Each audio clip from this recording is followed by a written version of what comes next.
Are you Ken? I haven't seen my grandson, Ken, since he was in elementary school, but I was sure it was him. Ken should be in high school this year, so the age fits. However, I didn't recognize the child he was carrying on his back. Grandma. Long time no see. Tears blurred my vision. I didn't know what to say, torn between the pain of seeing him and the joy of our reunion. Ken, now fully grown, was not one to show his emotions, in contrast to me. Please, let us stay for the night. I didn't know what had happened, but there must be a reason they were out in such light clothing on a snowy day, in such a place. It must have been hard, carrying a child through the snow over such a difficult distance. The child on his back was shivering. Their limbs were red and black from the cold, and their lips had turned blue. Ken's legs were also shaking, seemingly unable to carry the child any longer. I was about to nod as if to say of course when. Don't joke with me. I can't take care of that kid. The person who came stomping to the entrance, making loud footsteps, was my husband, Felix, who was supposed to be watching TV in the back of the house. It seems he had overheard our conversation. Even I flinched, used to him as I am, a high schooler like him would surely be frightened. However, yeah, I thought so. He said, with a wry smile. It was a hollow smile that twisted only his mouth. As if he had expected just that response. My name is Anna Smith. I live a relaxed life in the suburbs, a bit away from the city center, similar to living in a place like Nebraska. I'm in my late 60s now, and since my husband, Felix, has retired, we're living on our pension. Felix has always been very stubborn and difficult. When he was working, he often clashed with others and seemed to be constantly involved in trouble. But those who knew him well understood that Felix was just clumsy. He's always hated anything dishonest, and once he's made up his mind, he rarely changes it. And he was terribly bad at expressing his feelings. Back then, I knew that Felix was more stubborn and clumsy than others, so I sometimes stepped in to help. Felix was not good at work like others, but he was great with people. In a way, we were like oil and water, but we naturally hit it off. From there, we started a give-and-take relationship and eventually started dating and got married. After getting married, we were blessed with a son right away. Stubborn as Felix was, I think he poured his love into him in his own way. Thanks to that, our son, Mike, grew up healthy and is now married with a grandson, Ken, of his own. We thought our happiness would last forever, but it didn't turn out that way. Mike and I have become estranged since a few years ago. A big fight between Felix and Mike was the start of the rift. Even I, who usually stays neutral, ended up siding with Felix, so I haven't been able to meet my son for years. Because of that, I haven't been able to see Ken for a long time either.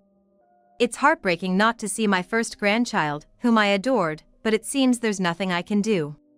All this was because of Mike's marriage. Mike married a woman he had been dating since his student days, named Julie. Julie lived nearby, and our families were close, so Felix and I wholeheartedly blessed their marriage. I remember when Ken was born, Felix's face lit up as if he was a different person, and he lifted his grandson in his arms. I think it was around the time Ken started elementary school that Julie began to consult with me frequently. Mike comes home late. He has a lot of overtime and works on weekends too. I tell him not to overdo it, but I was touched by Julie's genuine concern for Mike. For her, with a small child, Mike's overtime and working weekends must be quite stressful. My husband was also a workaholic, and it was tough. That's why I could understand Julie's feelings all too well. I contacted Mike several times myself. I was just as worried about him. If he overworks, his health could suffer, and if the company is that bad, he should consider reporting it to the appropriate authorities. That's what I advised. Before I could finish, Mike let out a dramatic sigh and shouted, "It's different from when Dad and Mom were working, don't interfere. I'm doing things my way." From his tone, I could tell that the company wasn't forcing him to do overtime or work on weekends. What kind of twist of fate is this? He used to say he was fed up with his father, who was always busy with work when he was young. He wasn't that enthusiastic about work, it seemed more like he saw it as a means to make money and live. Jolie must have known that too, which is probably why she consulted with me. My concern turned into suspicion from that day. Sure enough, the unease I felt grew over time. Soon after, I received news. "Jolie passed away?" Tears-filled calls from Jolie's parents reached me. Jolie had been hit by a truck while wandering on a highway. She was walking in a place that wasn't a sidewalk at midnight, so it seems the truck driver didn't notice her. Jolie was serious and calm, so crossing a highway recklessly wasn't something she'd do. At least, the Jolie I knew wasn't that kind of person. I heard later that she had often seemed distracted before the accident. Occasionally, her parents received calls from Jolie that sounded like screams of despair. Hearing about it made my blood run cold. Apparently, Mike was having an affair. Jolie knew the other woman was named Miranda, a secretary at Mike's workplace. Why she was in such a dangerous place, leading to the accident, is unclear. However, Jolie's parents said she must have been shocked by Mike's affair and it probably led to her nervous breakdown. I think I was in shock for a while after the phone call ended. When I received a message from Felix saying he was on his way to the hospital, I finally snapped back to reality. By the time I arrived, Felix, who had left work early, was already at the hospital. Only Jolie's parents and Ken, being hugged by them, were there.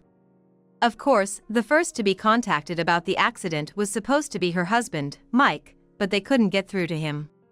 And then it reached Jolie's parents, and finally, at the very last moment, they got through to Mike. Even though Mike's workplace is much closer to the hospital than our house, he was the last to arrive. Moreover, there seemed to be no rush or urgency in his actions. "What the hell are you doing?"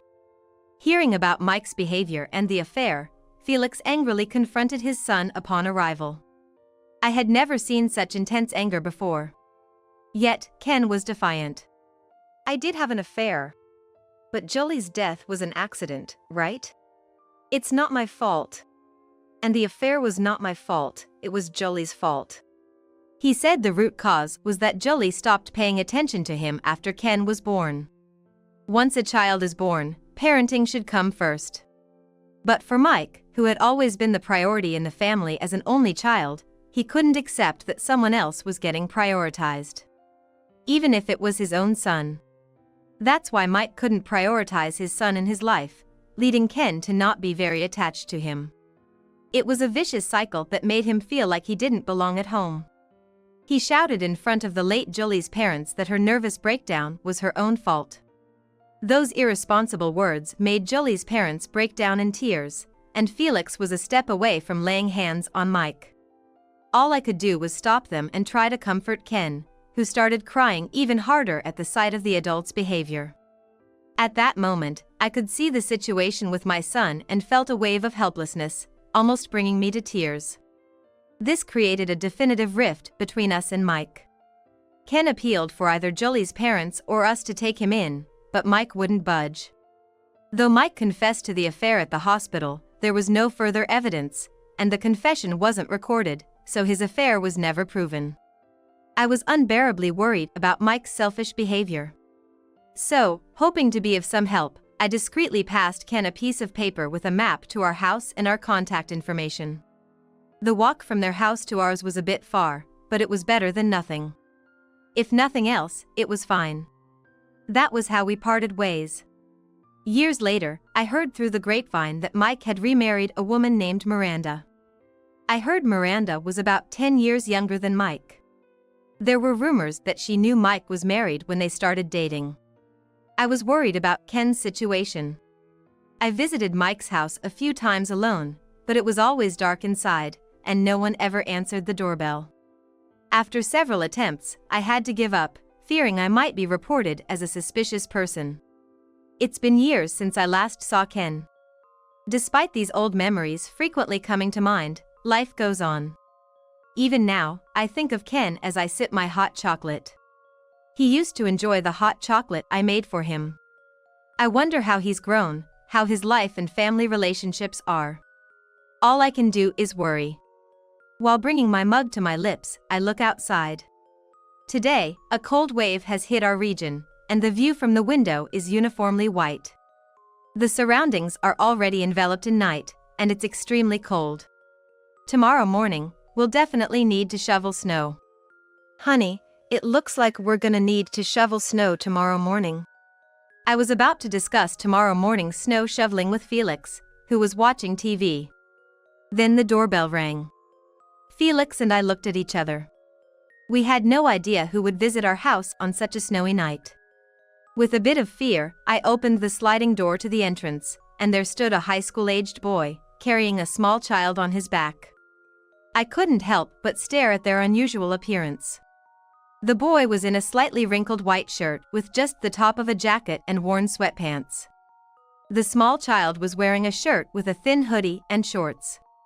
Both of them had red limbs, and there was a light dusting of snow on their heads and shoulders. And in the pure white yard, extending to the road beyond, were long footprints. It seemed they had walked to our house in this attire. As I thought this and suddenly looked at the boy's face, I gasped. "Is that you? Ken?"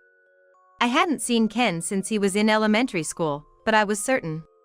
The corners of his eyes drooped like Jolie's, and his nose was just like Mike's. Ken should be a freshman in high school this year, so the age fits. However, I didn't recognize the child the Ken-like figure was carrying. "Grandma, it's been a while." Indeed, the high school-aged boy was Ken. Tears blurred my vision. I didn't know what to say, torn between the pain of seeing him and the joy of our reunion. Ken, now fully grown, was not one to show his emotions, in contrast to me. "Please, can you let us stay tonight?" I don't know what happened, but there must be a reason they're out in such light clothing on a snowy day, in such a place. They must have come all this way relying only on the address note I gave Ken when he was a child. I can only imagine how difficult it must have been to walk this distance in the snow, carrying a child.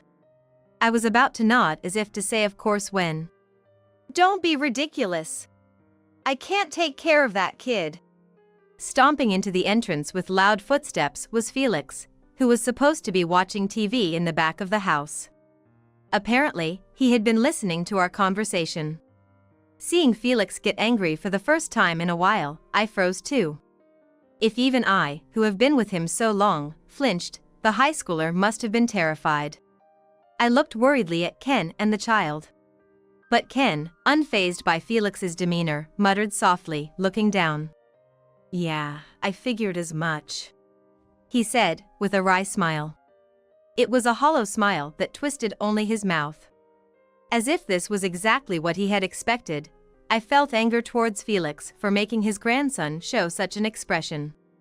No matter how stubborn or unforgiving he is, what kind of attitude is that towards his own grandson, who he used to adore and is innocent of any wrongdoing? Just as I was about to speak up, the child on his back said, "I'm cold." Shivering even more. His limbs were redder and blacker than before, and his lips were turning bluer. Ken's legs were also shaking, seemingly unable to carry the child any longer. Felix glared sternly at the child on his back. "We need to go to the hospital first. If you won't go, I'll drive." "Yeah." Then Felix, suddenly wide-eyed, silently grabbed the car keys and quickly headed to the garage. Though I thought it was hard to understand, Felix was actually worried about Ken and the child. "Don't be ridiculous. I can't take care of that kid." As usual, he's short on words. The child was in such a state of exhaustion that he couldn't be taken care of at home. Right, that's the kind of person my husband is. I hadn't noticed it through my tears, but I could see the urgency in Felix's behavior. Following Felix's words, I urged Ken to the garage. "You've done well to get here. We're going to the hospital, so you can relax now. I'll carry the child for you." "No, it's okay." Ken showed a surprised face, then a look of wonder and confusion. In the meantime, he readjusted the child on his back and started walking towards the garage as prompted. It seems Ken has grown into a very responsible character. Always worried about the child, putting himself last. even though he himself was shivering terribly from frostbite. Reassuring him was my role inside the car.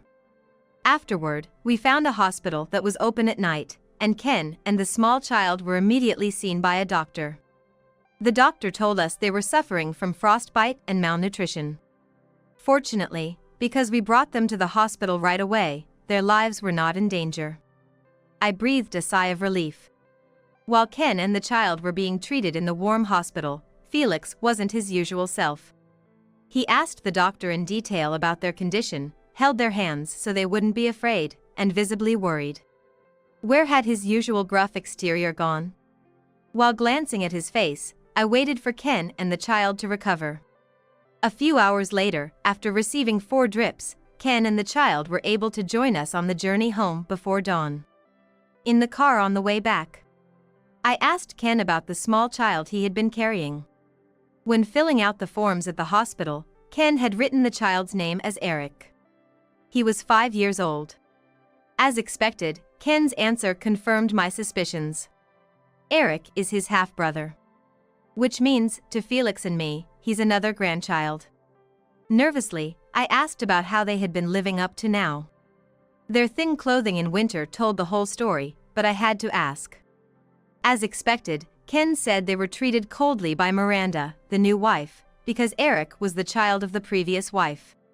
They were constantly verbally abused and discriminated against in terms of meals and other aspects of life. They didn't even buy clothes, and the school uniform Ken was wearing was the warmest clothing he had. And Mike, who should have been the real father, showed no interest in Ken. It seems Mike essentially neglected Ken, no matter what Miranda did to him. Eric, the child of Mike and Miranda, seemed to have been adored by both as a baby. But, gradually, they stopped taking care of him, probably because it became troublesome. Eventually, the care of Eric was pushed onto Ken. They were always the priority, incapable of putting a child first. Fortunately, Ken adored his much younger brother Eric. He must have been taking care of Eric since he was in middle school. Just thinking about how he had to give up his own adolescence desires to care for Eric made me feel sad. It was evident from how Eric clung to him that Ken had been taking care of him diligently, even though he was inexperienced. Due to being in a car driven by someone unfamiliar, Eric was tense and didn't speak a word. He wouldn't leave Ken's side and hugged his brother from the side, a clear proof of their bond. Finally, I asked why they had come to our house, difficult to reach by foot, especially in the dead of winter. Ken was initially reluctant to speak. Yet, as my concern reached him, he gradually began to share bits and pieces of their situation. Shockingly, Mike and Miranda had left the 2 children behind to go on a trip far away. Leaving hardly any food or money at home, their departure quickly resulted in a shortage of provisions. The fact it was the winter break probably compounded their difficulties. There was simply nothing to eat, and if things continue as they were, Ken himself and Eric would starve. And school closed, Ken, unable to impose on friends, found himself without anyone to turn to. Out of sheer desperation, he decided to make the journey to our house, Ken tearfully explained. "Why didn't you contact us sooner?" Felix shouted at Ken with a stern voice while driving. The guilt of not reaching out to his grandson sooner and allowing his son's reckless behavior. It combined with a sense of helplessness for not being relied upon, was apparent to me.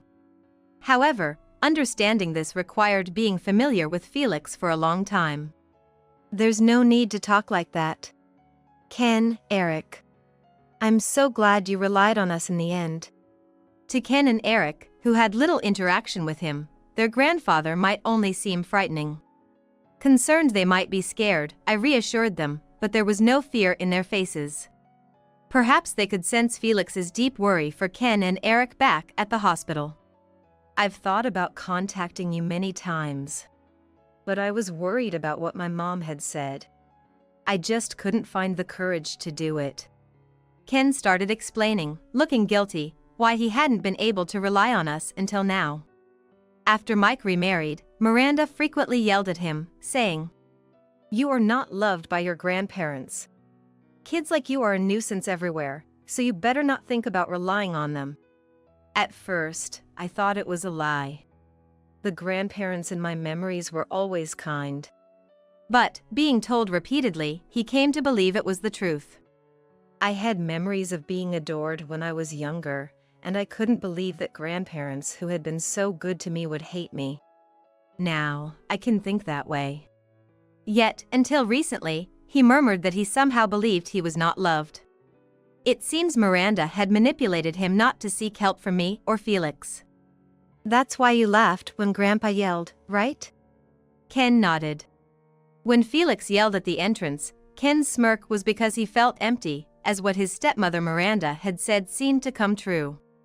Hearing this, Felix looked even more remorseful, his eyebrows lowered. But both Grandma and Grandpa protected us. Finally feeling safe, Ken said and cried. Perhaps triggered by his brother's tears or the tension finally breaking, Eric also started crying. After arriving at our house, they immediately went to sleep in the futons we prepared. It's warm, Eric said, nuzzling into the futon, and Ken hugged him, both falling asleep like mud. Feeling both tender and pained, tears rolled down my cheeks. From their behavior, it was clear they rarely had the chance to sleep comfortably and securely. Felix and I wanted to keep watching Ken and Eric's sleeping faces forever, but that wasn't possible. We had a lot of tasks ahead of us. As the day grew brighter, Felix took the car out again. He went to file a police report against Mike and Miranda, armed with the medical reports from the hospital. We prepared for their return in the coming weeks. When Mike and Miranda returned from their trip and arrived home, they were met by the police waiting for them. Initially, Mike accused me and Felix of kidnapping by taking his grandchildren.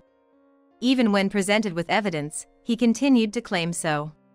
Feeling responsible for how terribly selfish our son had turned out, both Felix and I felt a deep sense of guilt. The face of Mike, which I hadn't seen in a long time, looked even harsher than the last time we parted ways in court. I wondered how things had gotten to this point. Had we, as a couple, made mistakes in raising him? Or, as Mike grew up, was there some significant turning point? It might be too late to ponder these things now, but seeing my son continue to hurl terrible words in court made me realize we had reached a point of no return. Now, all we could think about was protecting Ken and Eric, who had suffered so much. Felix and I decided to fully commit to being there for our grandsons. Eventually, the two were arrested for child neglect. The diagnoses of malnutrition and others were the decisive evidence. The statements from me, Felix, and the boys must have supported that decision. Suddenly, Ken and Eric were left all alone. With their parents arrested, they seemed to wish to come to our house, having nowhere else to go. However, I thought we, who had raised a son who could neglect his children, might not be qualified to raise our grandsons. So, we consulted with Jolie's parents. They were relieved about their grandson's safety and also worried about Eric, who should have been a stranger to them. They also wished they could take both in if possible. However, they sadly noted that it would be difficult to take in Eric since there was no blood relation. They said it would be cruel to separate the brothers. That's why they thought our home, where the brothers could stay together, was the best. And they promised to support us moving forward. How kind they were to offer such words to the parents of Mike, who had treated Jolie so terribly. Lately, my tear ducts have become weak and I easily tear up. Due to these circumstances, we ended up taking in Ken and Eric. When I took Ken and Eric's hands and said, "From now on, you'll live with us," they showed us smiles. Still, they were as quiet as borrowed cats when they first moved in. But soon, we were able to open up to each other. Ken has been very helpful around the house. This year, we've had a lot of snow, but he's always willing to help with shoveling. Young Eric tries to follow suit, picking up a shovel and heading outside. It seems Eric is at the age where he wants to mimic everything his brother does. While watching the two boys, Felix was teaching them the tricks of shoveling snow, all the while grumbling. It seems he's quite pleased to be relied upon by his adorable grandsons. "Can't you guys even do this much? Seriously, you're hopeless." With a feigned stern face, Felix always has a little scold for them. However, Ken and Eric seem to realize it's just his way of hiding his embarrassment, and they just smile and let it roll off their backs. We'll be better than Grandpa soon, right, Ken? Yeah, maybe we'll surpass him by tomorrow. Despite his gruff nature, Ken and Eric are growing up to be Grandpa's kids, including all of that. I'm watching their endearing interactions while cooking today's meal. Everyone! Dinner's ready, let's take a break! I call out loudly, and the three of them start walking towards me, laughing together. What a blissful day-to-day life. Winter is nearly over, and the season for buds to sprout is coming. Among the four of us, warm times are passing by.